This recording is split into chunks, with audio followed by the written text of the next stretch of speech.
Hello everyone and welcome back to Age of Nagash, which is a channel dedicated to Age of Sigmar, and in this video it's going to be my first step-by-step how to play Age of Sigmar series. So this is mainly aimed at beginners, and in this episode, which is like I say the first one, we are going to take things very basic and we are just going to talk about what is a war scroll.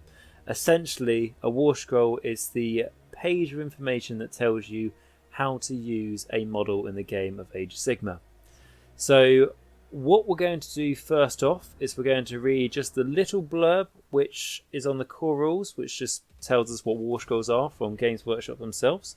And then what we're going to do is review a few units, a few models, and their Warscrolls to see how they interact with each other. And these Warscrolls are actually going to be used in the step-by-step videos as we progress more advancedly into how to play Age of Sigmar. So you'll see some similarities there, and hopefully it'll make you be able to understand the subsequent videos better. Okay, so with that, let's talk about the little blurb Games Workshop says about Warscrolls. So it says the citadel miniatures in Warhammer Age of Sigmar are referred to as models. Each model has a Warscroll, which provides all of the information needed for using the model in a game. You can find more about how to use Warscrolls on pages 13 to 14 of the main core rules. Some models can be included in formations known as Warscroll battalions, which provide additional rules. You can find more about Warscroll battalions on page 15 of the core rules. So I'm not going to go completely into the core rules themselves. What I will say is it is a very small a booklet that you can easily read and tells you how to completely play Warhammer Age of Sigmar. Probably just not towards the most competitive end of the scale, because there are different books for that, but for the basic understanding of how to play Age of Sigmar, those are the core rules. You can get them on the Games Workshop website, and I cannot recommend you guys actually read them. It's actually surprising how many people who actually played Age of Sigmar quite a few years now and haven't actually fully read the core rules. I was one of them. I've probably been playing Age of Sigmar for about a year or two before I properly read the core rules. Even back then it was like a 4-page document, but you do learn some interesting things about the game and things that you didn't realise. Easily miss things that make big differences in games, and it's always good for you to know the information rather than your opponent pointing out to you and then you're like, oh, I've been playing wrong the whole time, and you feel a bit bad. So definitely have a read of that. Like I say, that's not really what we're covering in this video, the core rules. I can do a video on the core rules if that's something that people are interested in, but for me, that is just text you can read yourself. It's hard for me to really give my sort of impressions and experiences on how to explain the rules to you guys. So what I thought I'd do instead is go through, like I said, a few Warscrolls for models and explain it my way. So with that and all the pre-rambling out of the way, let us go into our first Warscroll. And of course, this being Age of Nagash, the first Warscroll we're going to look at, and it's actually the first models I built, painted and used in Age of Sigmar, and this of course is going to be the Skeleton Warriors from Legions of Nagash, or the generic Death Grand Alliance. And you can see their Warscroll on your screens now. So if you are brand new to Age of Sigmar, there might be quite a bit of information on here. You're wondering, like, there's a lot of numbers, a lot of digits, and a few small paragraphs or text. How does it all go together? So the important thing to sort of break it down is there are different parts of a Warscroll. So instead of just glaring at it or essentially just wondering where to start or just reading the numbers of the weapons because you think that's the important thing, always, the most important thing to do when you first read a Warscroll is read the description. Now, it might sound a little bit boring, but it tells you exactly how the unit works. So, for example, the description for the Skeleton Warriors says the unit of Skeleton Warriors has 10 or more models. Some units are equipped with ancient blades, while others go to war with ancient spears. Units of Skeleton Warriors also carry a battered crypt shields for protection. So that is the description there, and that is very important because there are several things in here that we'll come back to later and you'll see where the relevance is. Okay, after you've read the description, I'd say the next most important thing to do is to read the unit's characteristics. Now this starts off at the top, where at the left we can see a circle that is split into 4. So what we have on here are the basic stats for the unit, and that is going to be its move, its save, its bravery, and its wounds. So for example here, the skeletons have a move of 4. Now what that is 4 inches. So that means that when you move them in your games of Age of Sigmar, when you make a normal move, they move 4 inches. So you get the tape measure or the ruler, you measure 4, and that's how far they can make a normal move.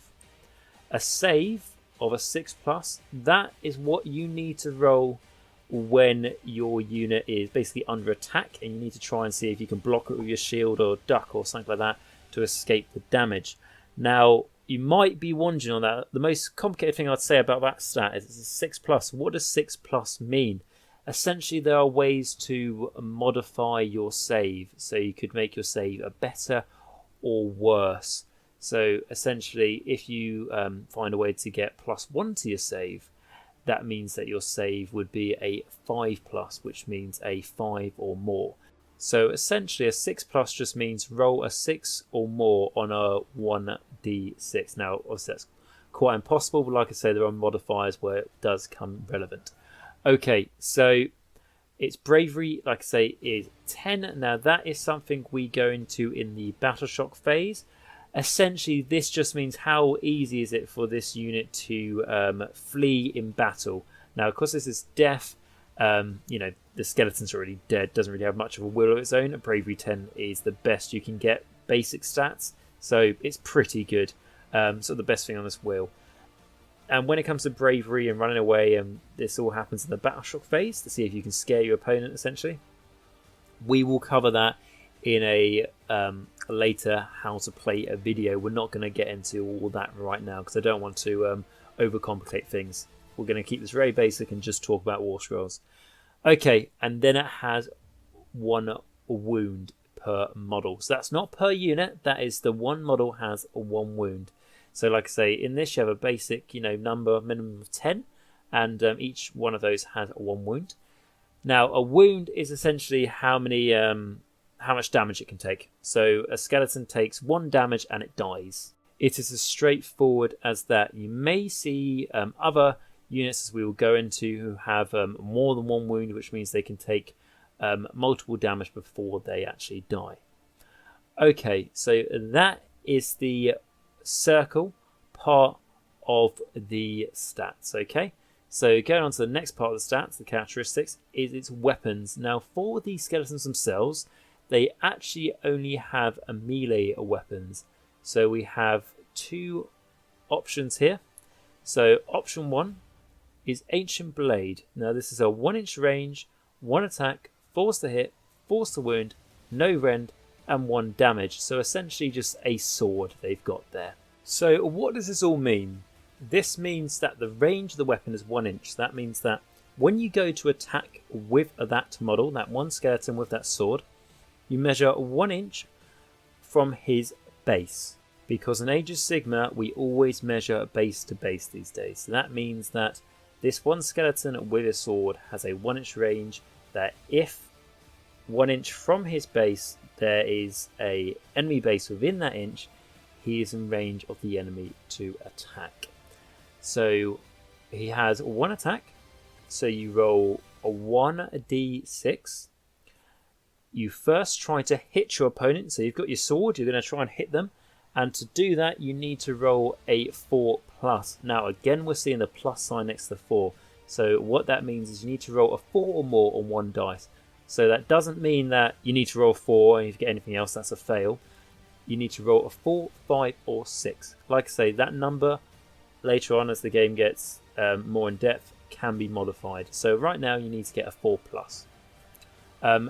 If you get a 3, 2 or 1, you failed to hit them, so you've missed, they ducked out of the way, something like that, and that would be a failed attack. So let's say you get a 4 and you manage to hit them. The next thing you have to do is to wound them. So that means you hit them, but if you really caused a gash in their armor or cut their arm open, something like that, Now to wound, in this case, you need to get a 4+. So that's exactly the same as a 4+ to hit. You roll that one dice, that d6, and you try and get a 4 or more. Now, this will be the same d6 you rolled earlier to try and hit. And if you're wondering what a d6 is, in case I haven't already explained it, it's essentially just a 6-sided dice. So it's any normal die that you see generally are 6-sided. So it's just one of those, like a sort of dice you use to play Monopoly, that sort of thing. So you use the same dice as you roll to hit to try and wound. Now, if you're attacking with, let's say, 20 skeletons, that's a lot of dice you're rolling. Are you going to have to keep track of what dice belong to what skeleton? Of course not, but it's only important depending on what weapon you're attacking with, or if your unit of skeletons, like half of them attacking, I don't know, an enemy monster and the other half are attacking a enemy unit and they're splitting their attacks, then it is important to sort of keep track on that, but you can roll separately. Okay, so now we've got how range works, your attacks to hit and to wound sorted. We then move on to rend. Now this is rend dash. Now what rend is, and this is a little bit confusing, it got me when I first started. This isn't the best example to show it, but rend is, if you have -1 rend, that's good. That basically means that your sword or your axe or whatever you're attacking with, your claws, is very sharp and it's good at armor piercing. Think of rend as 40k, it's called AP, so like armor piercing.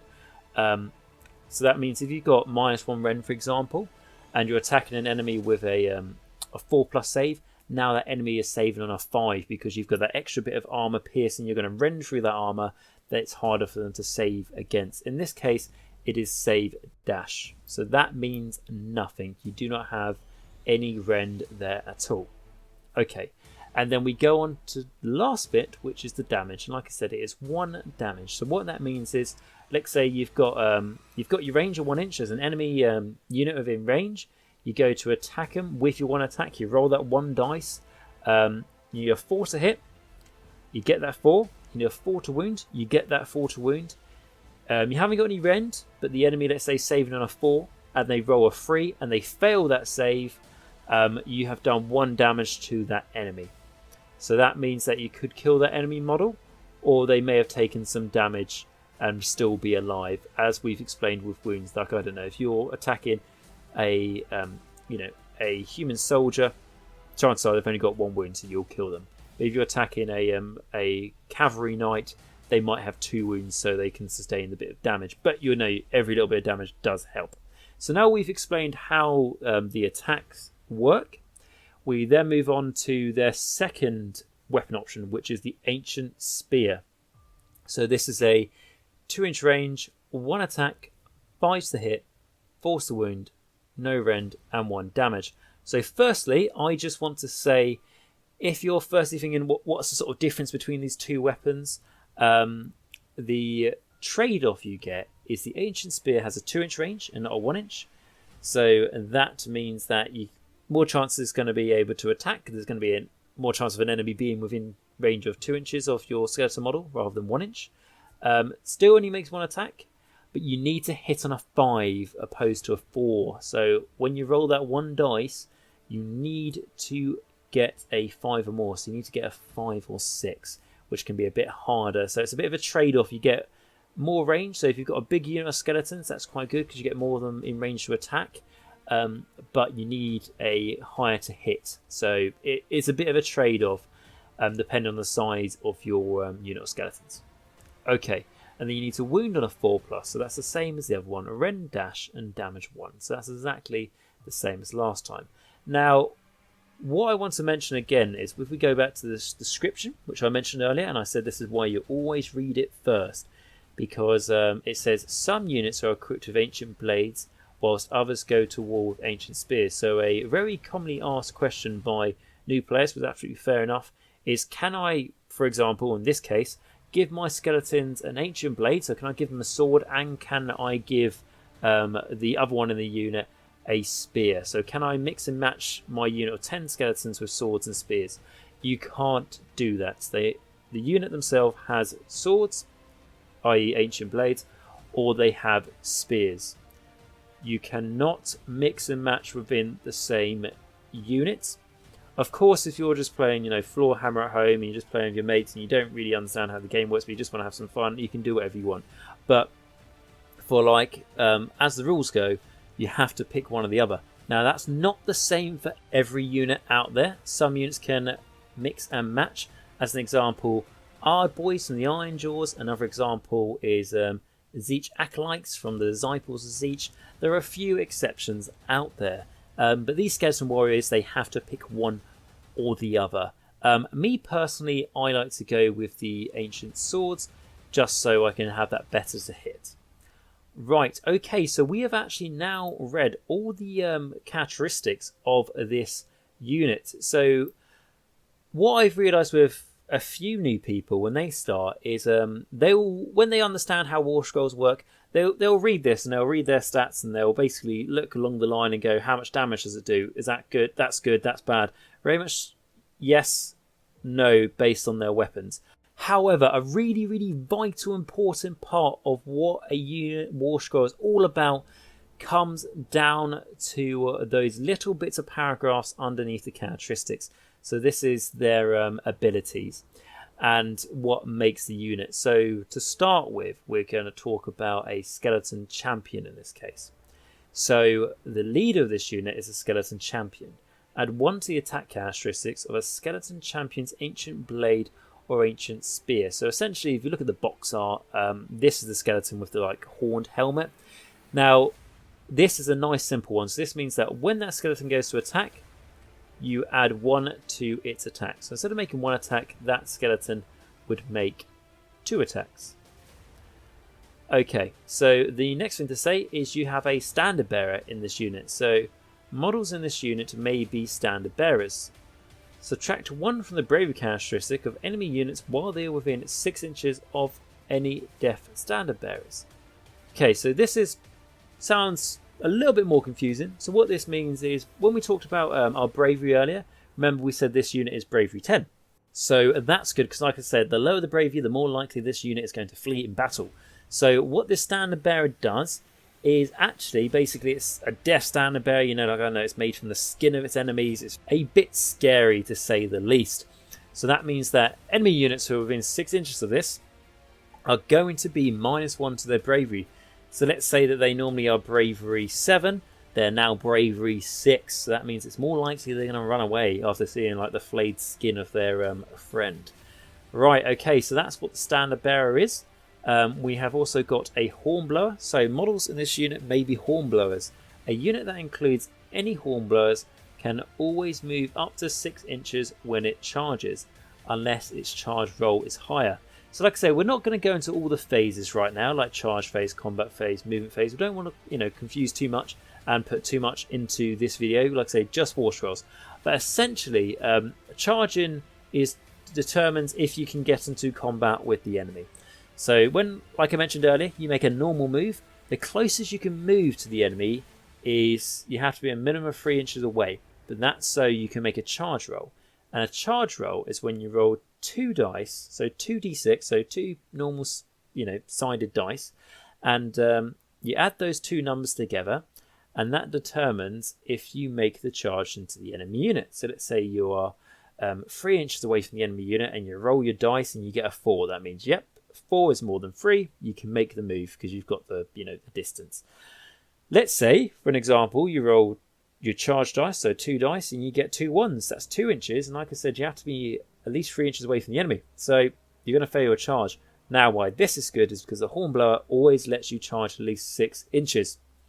So that means that you're always going to be making those 3-inch charges. You're always going to be making 4-inch charges, 5-inch charges, and 6-inch charges. So that is very good. 6.5 inch really, because you have to finish half an inch away from the enemy minimum. But that's a conversation for another time. So very good hornblower ability there. Just wanted to sort of mention that a bit. And now you may be thinking, right, how many skeleton champions, how many standard bearers, and how many hornblowers can I have in my unit? 'Cause that's a common question I get seen as well, as much as people going, can I mix and match weapons? Right, so the skeleton champion, there's only 1 in the unit. That's it. There is literally only 1. He is the champion of the unit. It would be silly if there were 2 champions. They're not sharing it, and it's not a democracy. Right. The next thing is standard bearers. Now you can have as many standard bearers in the unit as you would like, because it says models in this unit may be standard bearers. So you can have the whole unit be standard bearers, but they do need to actually be the standard bearer model. You can't just say they're all standard bearers to try and get yourself that bonus. If I was your opponent, I'd think you're being a bit of a prick. Right, hornblowers. So it says models in this unit can be hornblowers. Again, that means that every model in this unit could be a hornblower if you model them that way, and there's no restrictions on that one. The only difference between that and the skeleton champion, it says the leader of this unit is a skeleton champion. It does not say models in this unit can be skeleton champions. Okay, so those are the sort of basic abilities, and they sort of fall under the description, but I sort of consider them more of abilities. Right, when we go into the main abilities, though, for this unit, your skeleton warriors, the first one we have is Serve in Death. Now, this is where things start to become quite important, because Serve in Death is a good one. It says add 1 to hit rolls for skeleton warriors, i.e. this unit, that are within 18 inches of any friendly death heroes. Okay, so what this means, essentially, if you're got your skeleton unit and they're within 18 inches of a White King or a Vampire Lord, just anyone who is a death hero, then that means that this skeleton unit is going to get +1 to hit. Now, death heroes is actually a keyword, and we're going to talk about keywords in a moment, so just bear with me on that. But essentially that means, like I say, if you're in range of a Vampire Lord, something like that, your ancient blades, your swords, are now hitting on 3s, and your ancient spears are now hitting on 4s. So that's why it's important to read these little paragraphs, because that does make a big difference. Let's say you're rolling 10 dice for your attacks for this unit, as an example, and you're trying to get 4s to hit. Now you're actually getting 3s for your ancient blades. If you're trying to get 5s to hit, you're actually now getting 4s. That makes things a lot easier to get your attacks through and deal that damage to the enemy. That is so important. So that is a very important ability to remember. It's also a very easy ability to trigger, because you're always going to have quite a few death heroes around, especially in bigger games, so it's not hard to pull off there. Right, okay, the next ability, and this is the biggest thing for the skeletons, and this is why you would take quite a few of them in a unit, and this ability is called Skeleton Legion. So add 1 to the attack characteristics of these units' melee weapons if it has 20 or more models. So that means if this unit has 20 more models, instead of making 1 attack each, they make 2 attacks each now. So that is 2 attacks per model, because there's a legion of them and they're all boosted by each other. The second part of this ability is add 2 to the attack characteristics instead if it has 30 or more models. So if this unit has 30 to the maximum size unit of 40, that means that your skeletons are making 3 attacks each, the champion making 4 attacks. That is when things get particularly nasty for skeletons, and you do literally just chuck out bucket loads of dice at the enemy. And if you didn't read these abilities, that's something you would completely miss. So that is very important there. The next ability is called Crypt Shields. So it says add 1 to save rolls for a unit carrying Crypt Shields against attacks that have a rend characteristic of a dash. So again, this is something that we've seen before. Characteristic of dash, it means nothing. And that's very much like these skeletons. So let's say that these skeletons were being attacked by other skeleton warriors. They have a rend of dash. So that means that your save, which normally is a 6+, would go down to a 5+. Which is interesting, because what you'll see with rend is when someone does have -1 rend, remember I said it makes it that much harder for you to try and save against that? Because in this case, that would mean that your skeleton warriors have a save of 7, which you can't get on a single dice. So these guys effectively always have a 5-up save or a 7 to save. So it's a bit interesting. They either have a 5-up save or no save. But no, so that is how their Crypt Shields work. And you'll see a Crypt Shields a lot in Legions of Nagash, particularly with their skeletal units. Okay, so the last thing just to mention with the War Scroll is going to be its keywords. Now, they're all the way down at the bottom, so don't forget about them. Now, what keywords are basically determines how synergy of your units in your armies work. Basically, how units in your army support your other units and make them stronger. Like we saw, for example, with the Serve in Death ability, which add 1 to hit rolls for skeleton warrior units that are within 18 inches of any friendly death heroes. You would go down to the keywords and you would try to find a model or Warscroll in your army that has the Death and Hero keywords to trigger this ability. So you can see how it works there. Right, looking at the skeletons, warrior keywords, we have Death, Skeleton, Death Rattle, Summonable, and Skeleton Warriors. So let me just take you through these. Right, they usually start with very like generic sort of ways to categorize this unit. So Death, it's Skeleton Warriors. It is a Death unit, obviously. And then the next thing we've got is Skeletons. That's like its race, which is, again, very evident. It's Skeleton Warriors. And the next thing is called Death Rattle. Now you'll see that it's a keyword that can trigger quite a few abilities and synergy in your army. So that's an important one to remember. And you might be thinking, what is Death Rattle? It's basically Games Workshop's Age of Sigmar's way to say, skeletons, because they can't like copyright that word. So that's their name of basically what the race of skeletons are called. And then we have Summonable, which is again an important word to remember for your Death, because it is a way for you to regenerate models, which we will see later on. And the last one we have is Skeleton Warriors, because that is just the name of the unit, and you always get that at the end, even for named characters. So we look at like Nagash for an example. His last keyword at the end of his Warscroll should be Nagash, because it is literally just their name. It's the, like I say, when you look at keywords at the start, they think of the biggest way to how to categorize these unit. Like first it's Death and then it's Skeleton, and then at the end it is the more precise way to go. This is Skeleton Warriors. There's not loads of different types of them. This is just what they are. This is their Warscroll. So with that, guys, that is actually the Skeleton Warriors Warscroll reviewed there, and I tried to break it down best I can. So what we're going to do now is we're going to look at a few other units which are going to take part in the how to play Age of Sigmar step-by-step videos. But what I probably will do is I won't spend as much time going over the stuff I've already talked about, just because I'm not going to be spending, like 20 to 30 minutes on each Warscroll, because we've sort of learned the basics now. And if you haven't really understood anything that I've said, please ask me in the comments and I'll do my best to help you best I can. Right, so the next unit we're going to look at is actually going to be a single model, and this is going to be a hero. So this is going to be a White King, which is essentially a champion amongst the skeletons, who is a hero they all follow around, and essentially just a king of the skeletons. Right, okay, so we look at his Warscroll. Again, it looks, from a glance, exactly the same format as the Skeleton Warriors. And that's not just the same with Death, that's all crossed, so all laid out in the same way.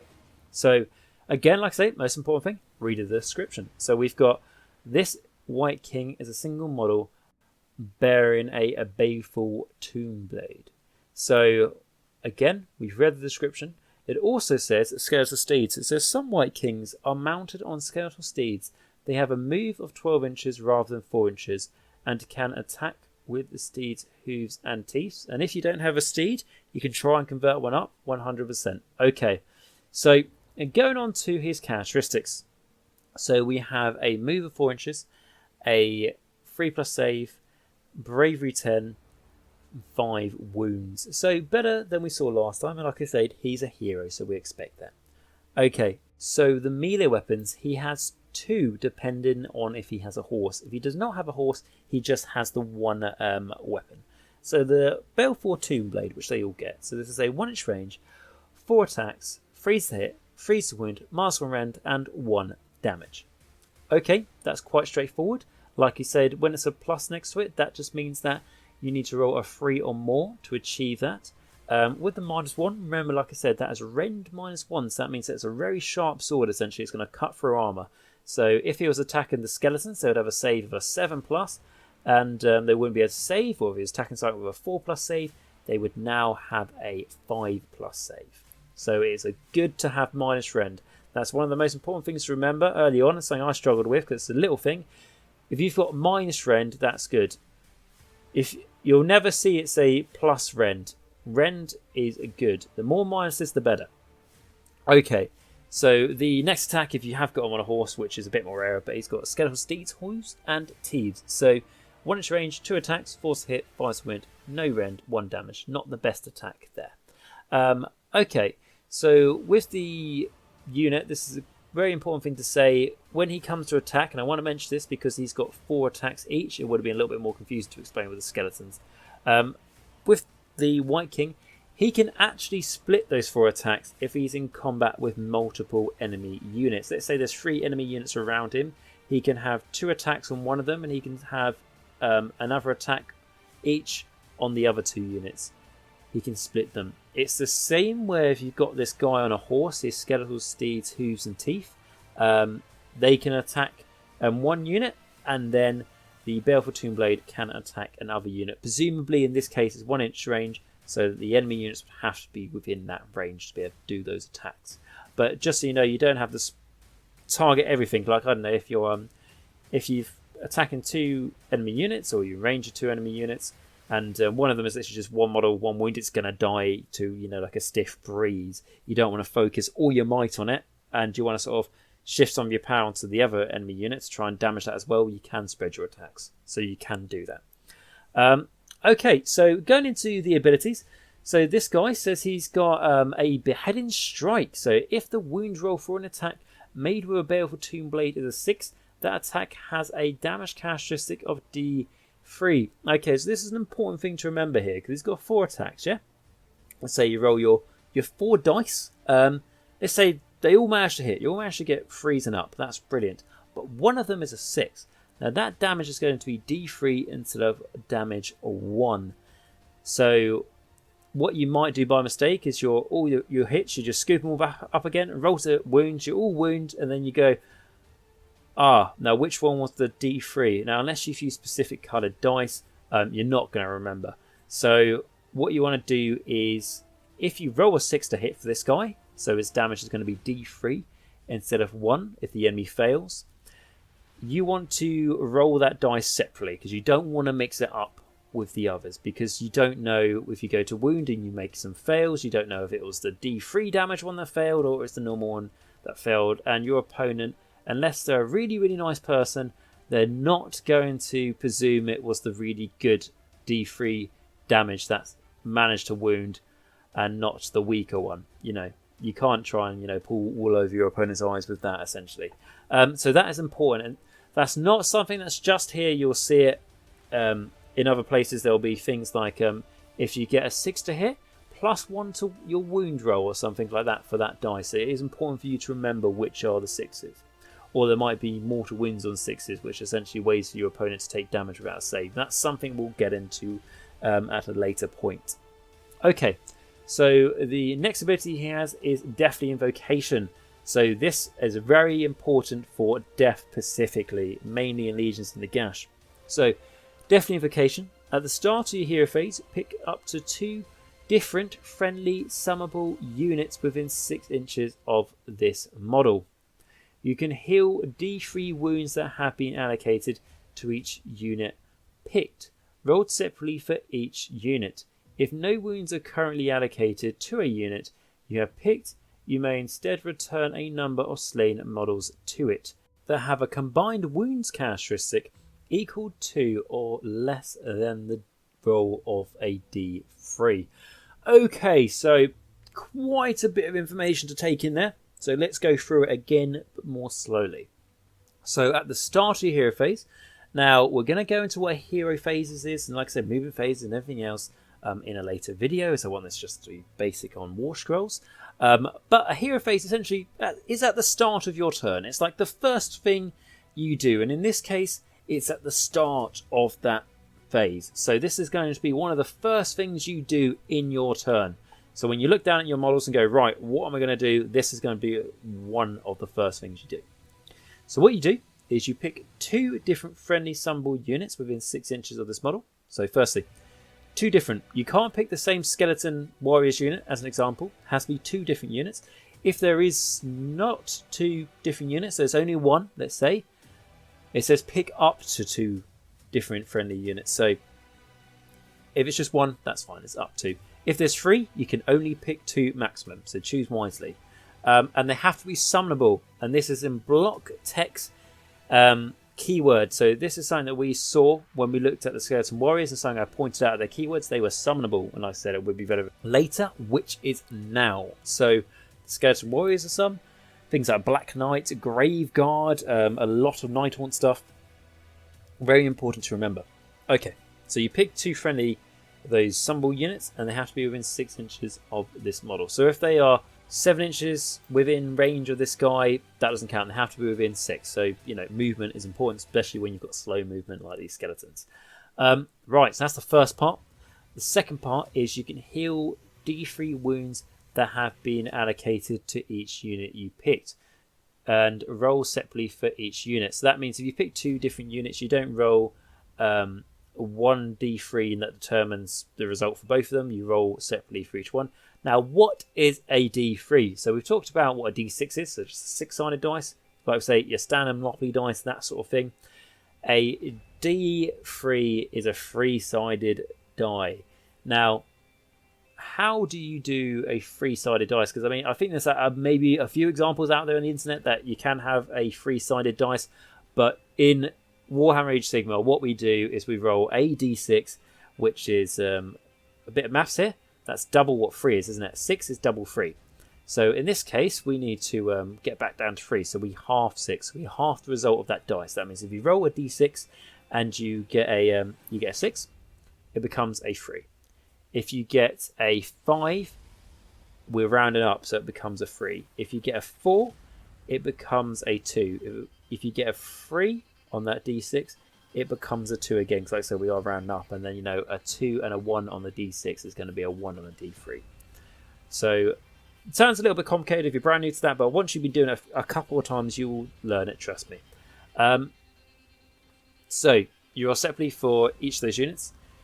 So for things like Black Knights that have 2 wounds, for an example, they're your skeleton cavalry, you might be thinking, oh, one of them's taken 1 wound, so if I heal a wound back up to that, back to full health, that's quite cool. Or, that works up, I can heal those units. But my skeleton warriors, they've only got 1 wound, so I won't be able to heal them, because if they've taken a wound, they're dead. Those things are not still there. So this is where the third part of the ability comes in. So if no wounds are currently allocated to a unit you have picked, you may instead return a number of slain models to it that have a combined wounds characteristic equal to or less than the roll of a D3. So again, let's digest that a little bit better. That means if you're picking your skeleton warriors or your grave guards, your 1 wound skeleton models, typical example, a lot of Nighthaunt stuff, that means that you're not going to be healing the models, because the models, like I said, if they're taking damage, they're dead. So that means that your D3, depending on the result of that, is how many models you're going to bring back. So your skeleton warriors, let's say you have a unit of 10, 3 of them have died, you roll your D3, and you get a 4 on the dice, because a D6, you roll that, you get a 4, so you halve that number, and that's going to be 2 skeletons coming back to that unit, because that's 2 wounds you're bringing back to that unit, and they each have 1 wound each. Now, let's say you have a unit of 10 skeletons, they haven't taken any casualties at all, but it's the start of your hero phase, you think, oh, just going to add, D3 more skeletons to this unit.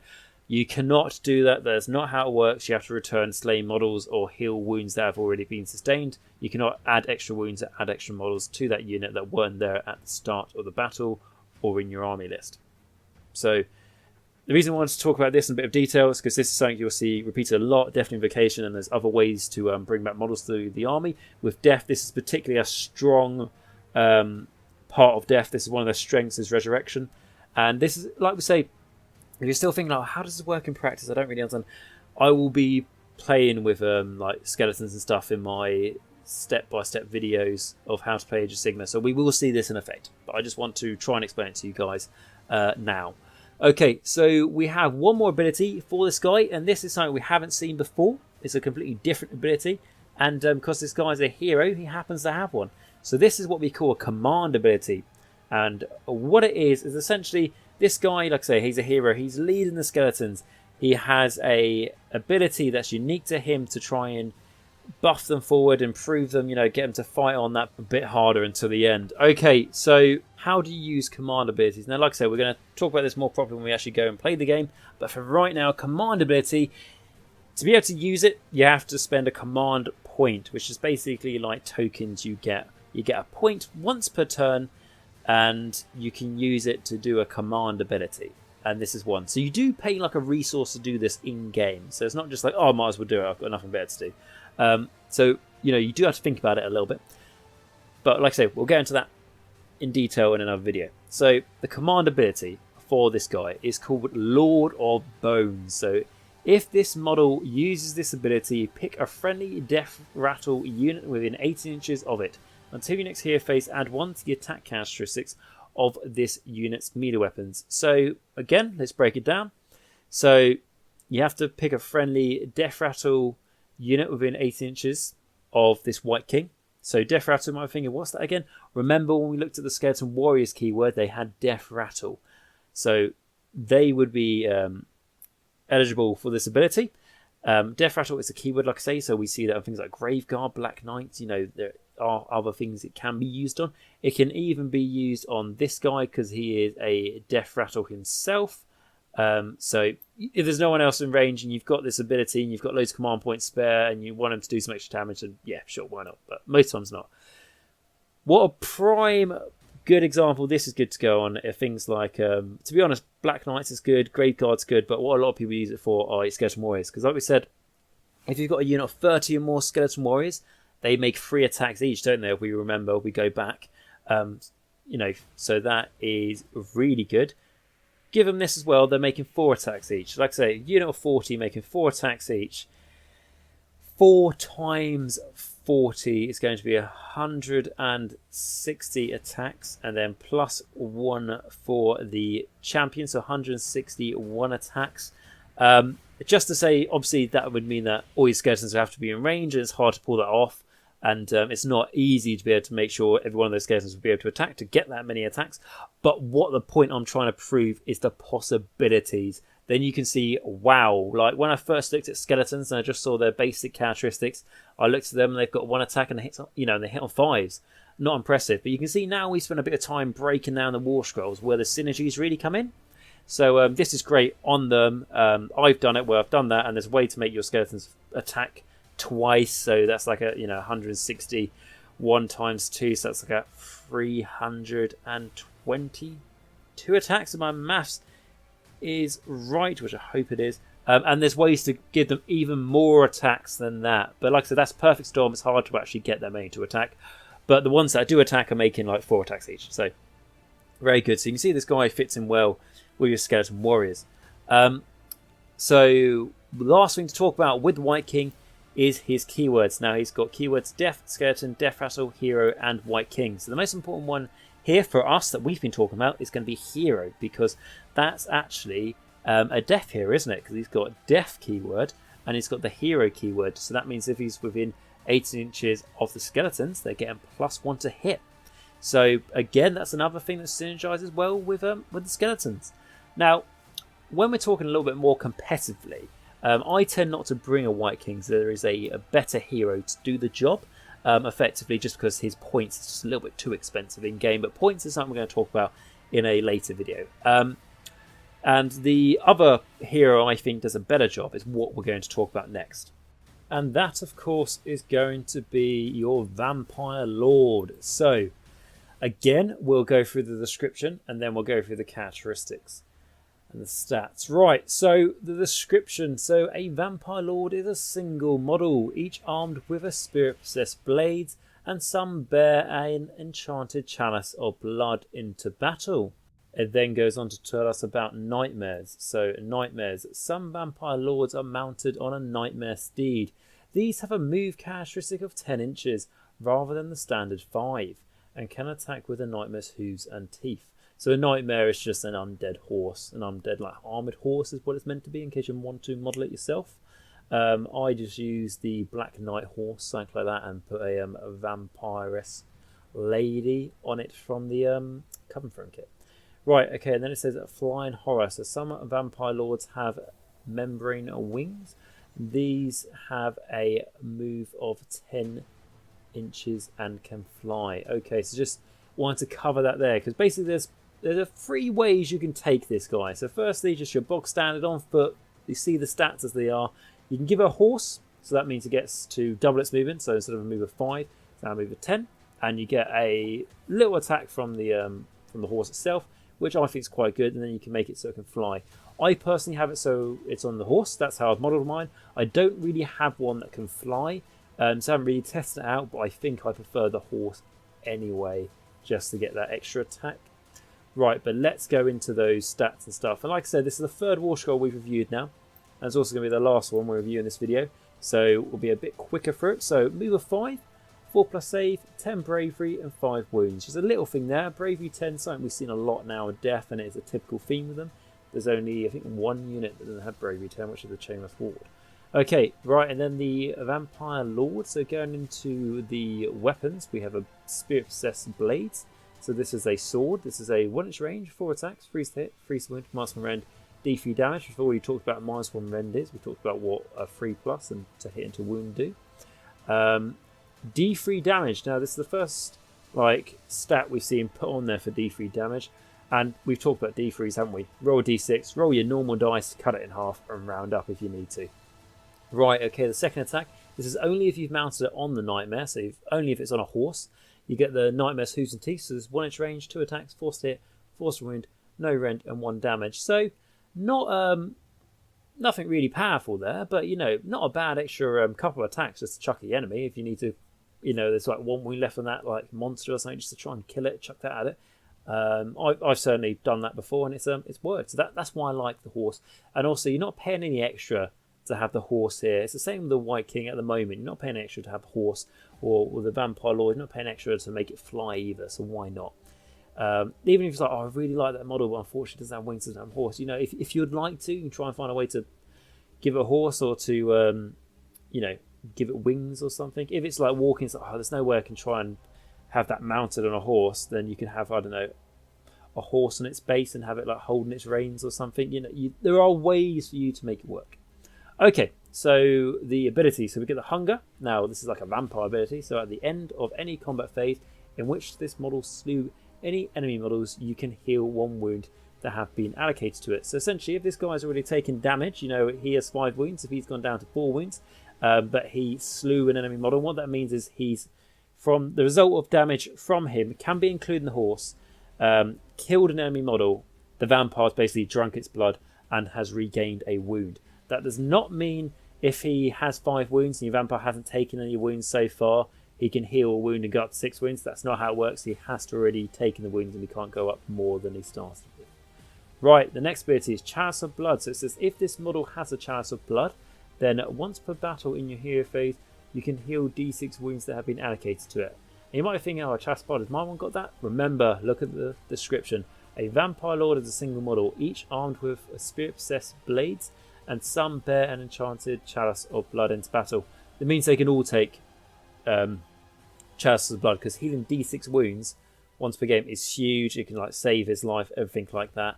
And if you're to start off and stuff, I wouldn't say you need to model a Chalice onto your Vampire Lord. No, if you're just starting off, that's absolutely fine. But if you've been playing for a while, it is nice if you go the extra mile just to put it on the model, rather than just going, it's a free ability, I'm just going to take it. It's nice if you show that you put the effort in.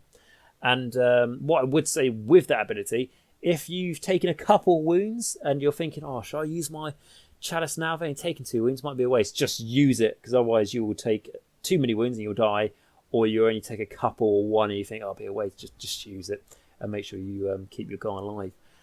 Right, okay, and then the next ability is definitely Invocation. So this is very similar to what we saw for the White King. There's only a little bit of difference, which is at the start of your hero phase, pick up to 3 different friendly Zumble units within 12 inches of this model. You can heal D3 wounds that have been allocated to each unit you picked, rolled separately, blah blah blah. You can bring back models that they got 1 wound. Yeah, so that's the same what we saw for the White King. Difference here, because of Vampire Lord, is it's a step above a King of Skeletons and stuff. It's it's that next level up. So you get to pick 3 units instead of 2, and the units can be within 12 inches. So don't look at the White King and presume the Deathly Invocation regenerating models abilities is flat out just the same in every Warscroll. It is different. Nagash has it the best. Arcan's got it pretty good as well. The higher you go up in the death hierarchy, basically, the better that ability is. And it's if you're not playing that ability in your games and stuff, you are missing out a lot. So you want to be on top of that. Right, okay, but the main reason I wanted to talk about this Warscrolls is because it covers something we haven't talked about yet in this video, and that is because this Vampire Lord is actually a wizard. So we talk about some magic. So it says, magic. A Vampire Lord is a wizard. They can attempt to cast one spell in your hero phase and attempt to combine one spell in the enemy hero phase. They know the Arcane Bolt and Mystic Shield spells. The Arcane Bolt and Mystic Shield are two standard spells available to every wizard in the game, unless specified otherwise. This Vampire Lord doesn't have any additional spells of their own. They can get a spell if you take them in Allegiance in the Nagash army. They can steal one from the lore, but that's something to talk about later. They could also cast an Endless spell, which I've talked about in my last video. And but how does magic work? A quick summary. Basically, there'll be a spell. Take Arcane Bolt, for example. Basically, you roll 2 dice. You have to try and get the casting value. Arcane Bolt casting value is a casting value of 5+. So we talked about 5+. You need to get 5 or more on these 2 dice. Then you pick an enemy unit within 18 inches. That enemy unit takes 1 mortal wound. Or if you rolled a 10 or more on those 2 dice you used to cast a spell with, the enemy unit takes D3 mortal wounds. That's Arcane Bolt as an example. The enemy can try and unbind your spell. If they do try, basically they roll 2 dice like you did and they just beat your score. If they beat your score, your magic doesn't go off. It's as simple as that. Okay, so I wanted to cover a bit about magic there. Right, then the next thing is command ability. This is very similar to what we saw for the White King. So this is Bloodfeast. So if this model uses this ability, you pick a friendly death unit within 15 inches of it. Models in that unit make 1 extra attack with each of their melee weapons until your next hero phase. So you might have a finger with the White King, well, as within 18 inches, has a bit bigger range stuff. But this is death unit. So this is the death keyword. So everything in death you can have an extra attack. Pretty good. Means if you want to ally this into Nighthorn, all that sort of thing, you can, and it works pretty nicely. And the last thing really to talk about with this model is its keyword. So what we've got is Death, Vampire, Soul Blight, Hero, Wizard, and Vampire Lord. So again, to break it down, Death, like I say, very big categorized. Vampire, that's the species, that's the race. Soul Blight is basically like the faction of Death. Soul Blight, like Soul Blight Society is Vampire Society. Hero, like sort of the White King, so that's important also to try if this guy is within 18 inches of your skeletons, or give them the +1 to hit. Wizard, so it can cast those spells, and Vampire Lord is what it is. Okay guys, so this is my talk about what Warscrolls are. I understand if you've been playing this game for a while, Age of Sigmar, you're going to think this video is very basic, and that's completely understandable. This video is essentially just not really for you, it's more mainly targeted to the beginners, because I was actually surprised of how quite a few beginners watch my content, and some of them don't even know how to play, but they've got a collection they really like to start to. So I thought before I go into like showing you like me moving models across the table essentially and playing a game, it'll be quite useful to talk to you about how Warscrolls work, so I don't have to break down how Warscrolls work while I'm trying to play a game and demonstrate a game to you guys. I'm not trying to do too much at once. I just want to do like bite-sized chunks. I say bite-sized chunks, this video's gone on for over 50 minutes, but that's over 50 minutes of just explaining how Warscrolls work. I hope it's worked for you guys. I hope you understand them a bit more. I try to do it like your basic unit, your basic hero, and a bit more of an advanced hero now, because they've got magic and all that sort of thing. The only other thing you could do is like a monster, because it's got a damage table, but that's something we can talk about later.